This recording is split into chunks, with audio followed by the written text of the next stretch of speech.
ಒಬ್ಬ ಮಹಿಳೆ ಅಂತ ಹೇಳಿ ಈ ಮಟ್ಟಕ್ಕೆ ತಾವೆಲ್ಲ ಮಾಡ್ತಾ ಇದ್ದೀರಲ್ಲ, ಯಾವ ಮಟ್ಟಕ್ಕೆ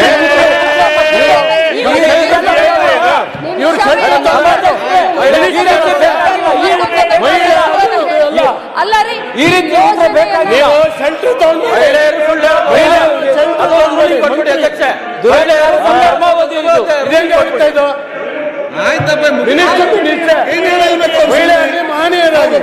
ಪ್ರತಿಯೊಂದು ಮಾತಲ್ಲಿ ತಪ್ಪು ಅಧ್ಯಕ್ಷರೇ ಒಂದು ನಿಮಿಷ ಅಧ್ಯಕ್ಷ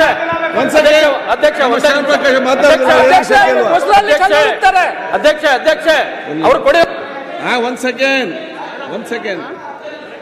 ಕುಡ್ರ ಕಲೀರಿ ಬರೇ ಬಾರಿಗೆ ಸಚಿವರಾಗಿ ಕೆಲಸ ಮಾಡ್ತಾ ಇದ್ದಾರೆ. ಗೃಹ ಲಕ್ಷ್ಮಿ ಅಂತಕ್ಕಂಥ ಬಹಳ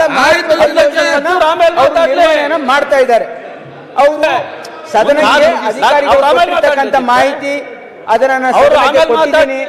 ಅದರಿಂದ ತಪ್ಪಾಗಿ ಗೊತ್ತಾಗಿದೆ, ನಾನು ಅದನ್ನ ತಪ್ಪಾಗಿದೆ ಅದಕ್ಕೆ ವಿಷಾದ ವ್ಯಕ್ತಪಡಿಸ್ತೀನಿ ಅಂತಲೂ ಕೂಡ ಹೇಳಿದ್ರು. ಹಾಗಾಗಿಯೂ ಕೂಡ ಎಲ್ಲಾ ವಿರೋಧ ಪಕ್ಷದ ನಾಯಕರು ಸೇರಿ ಒಬ್ಬ ಮಹಿಳೆ ಮೇಲೆ ಈ ರೀತಿ ಮುಗಿಬೀಳೋದು ಸರಿಯಾದ ಪದ್ಧತಿ ಅಲ್ಲ. ಮಾನ್ಯ ಅಧ್ಯಕ್ಷರು, ಇದು ಸದನದ ಗೌರವ. ನಾವು ಏನ್ ಸಂದೇಶ ಕೊಡ್ತಾ ಇದೀವಿ ಈ ರಾಜ್ಯ ಜನರಿಗೆ? ಯಾರಾಗ್ತಾರೆ ಎಂಎಲ್ಎ ಅಭ್ಯರ್ಥಿ 2028? ಶೀಘ್ರದಲ್ಲೇ ಪ್ರತಿದಿನ ಒಂದೊಂದು ಕ್ಷೇತ್ರದ ಟಿಕೆಟ್ ಆಕಾಂಕ್ಷಿಗಳ ಸಂಪೂರ್ಣ ಮಾಹಿತಿ ಪೊಲಿಟಿಕಲ್ ಜರ್ನಲಿಸ್ಟ್ KM ಶಿವಕುಮಾರ್ ಅವರಿಂದ.